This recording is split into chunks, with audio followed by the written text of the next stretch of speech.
Hello everyone. Psychology chapter 1, उसमें आगे हमने मनोविज्ञान के लक्षण, स्वरूप ये सब देखा और आज हम देख रहे हैं मनोविज्ञान के अभिगम। अभिगम मतलब क्या कि मानव व्यवहार जो अलग अलग होते हैं और उनको समझने के लिए सभी मनोवैज्ञानिकों ने उसको जानने के प्रयास किए हैं और वो प्रयास के आधार पर वो अभिगम उन्होंने प्राप्त किए। तो अलग अलग मनोवैज्ञानिकों ने अलग अलग अभिगम दर्शाए हुए हैं। तो उसमें एक ही अभिगम मनोविज्ञान को पूर्ण स्वरूप नहीं देता है। दरेक मनोवैज्ञानिकों ने अलग अलग अभिगम जो विकसित किए हैं और वो यहाँ पे दर्शाए गए हैं। तो मनोविज्ञान के अभिगम कौन कौन से हैं? तो 6 हैं मनोविज्ञान के अभिगम: जैवीय अभिगम, व्यवहारिक अभिगम, बोधात्मक अभिगम, मनोगत्यात्मक अभिगम, 5वां मानववादी अभिगम, सामाजिक सांस्कृतिक अभिगम। पहला है जैवीय अभिगम। जैवीय मतलब मनुष्य जन्म लेता है, व्यक्ति जन्म लेता है तो उसके शरीर की रचना कैसे हुई है, माता पिता के द्वारा जो रंग सूत्र मिले हैं, जनीन तत्व है, उसके आधार पर वो व्यवहार करता है।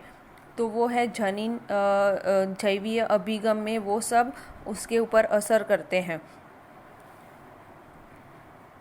जैव अभिगम मानव व्यवहार को समझने के लिए व्यक्ति के मूल में स्थित रंगसूत्र, जनीन तत्व, ग्रंथि के रसस्राव, चेता प्रवाह, शरीर रचना, ज्ञानेंद्रिय, स्नायुतंत्र, कर्मेंद्रिय आदि का आधार लेता है। ये जीव विज्ञान के रूप में भी जाना जाता है। तो जैवीय अभिगम में रंगसूत्र, जनीन तत्व, सब ग्रंथियाँ वो सब उसके ऊपर अभ्यास किया जाता है और उनका व्यवहार पर क्या असर होता है वो इस अभिगम में दर्शाया गया है। दूसरा अभिगम है व्यवहारवादी अभिगम।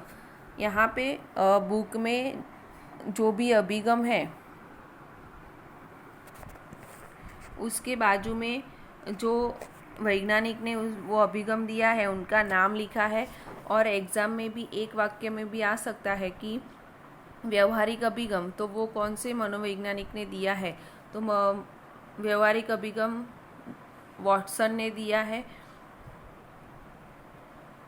तो वॉटसन मानते हैं कि व्यक्ति जो व्यवहार करता है वो ही दिखाई देता है, तो वो ही सच माना जाता है। व्यक्ति के अंदर की जो प्रक्रियाएं दिखाई नहीं देती, विचार करने की, सोचने की, वो सब क्रियाएं अर्धचेतन मन में होती है, वो नहीं दिखाई देती। इसलिए जो खाली बाह्य दिखाई दे वैसे ही क्रिया को वो मानते हैं। इसलिए उद्दीपक प्रतिक्रिया अभिगम के रूप में भी वो जाना जाता है। तो व्यवहारवादी अभिगम वॉटसन ने दिया है। व्यवहारवादी अभिगम के विकास में योगदान देने वाले मनोविज्ञान में वॉटसन के उपरांत कौन कौन से वैज्ञानिक थे? तो थे स्किनर, ग्रथी, टॉलमैन आदि। बराबर।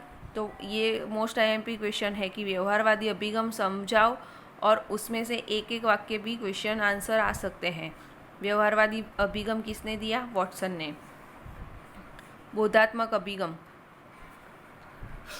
व्यक्ति कोई भी काम करता है तो वो अपनी बुद्धि से काम करता है।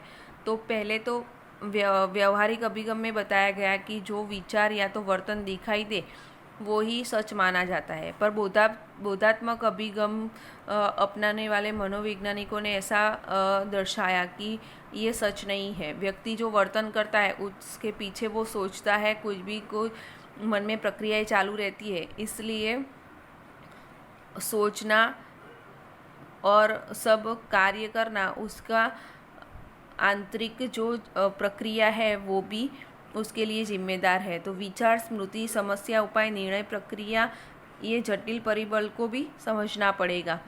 तो व्यवहारवादी अभिगम और बोधात्मक अभिगम दोनों ऑपोजिट है। इसके बाद है मनोगत्यात्मक अभिगम। मनोगत्यात्मक अभिगम फ्रॉइड ने दिया है, सिगमंड फ्रॉइड। ये सब एक वाक्य के क्वेश्चन आंसर है कि मनोगत्यात्मक अभिगम किसने दिया, तो सिगमंड फ्रॉइड ने।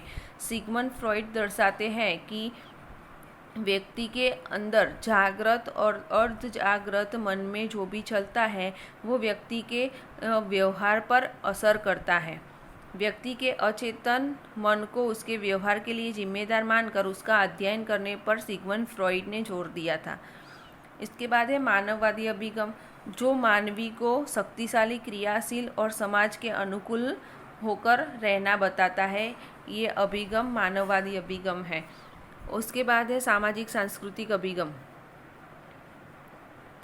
सामाजिक सांस्कृतिक अभिगम में व्यक्ति, समाज और संस्कृति अपनी है उसके अनुसार कैसा व्यवहार करता है वो दर्शाया गया है कि इस अभिगम के अनुसार मनुष्य के अच्छे या बुरे व्यवहार के लिए उसका वातावरण जिम्मेदार है।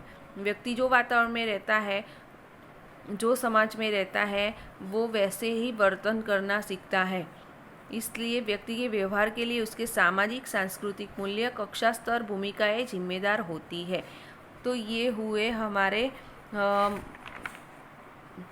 मनोविज्ञान के अभिगम। ये 6 यहाँ पे दर्शाए हुए हैं और उसका विस्तृत जानकारी बुक में दी गई है, बराबर।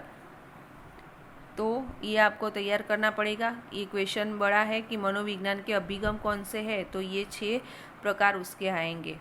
और इसके आगे का टॉपिक है मनोविज्ञान के विकसित क्षेत्र। उसके बारे में अगले वीडियो में मैं जानकारी दूंगी।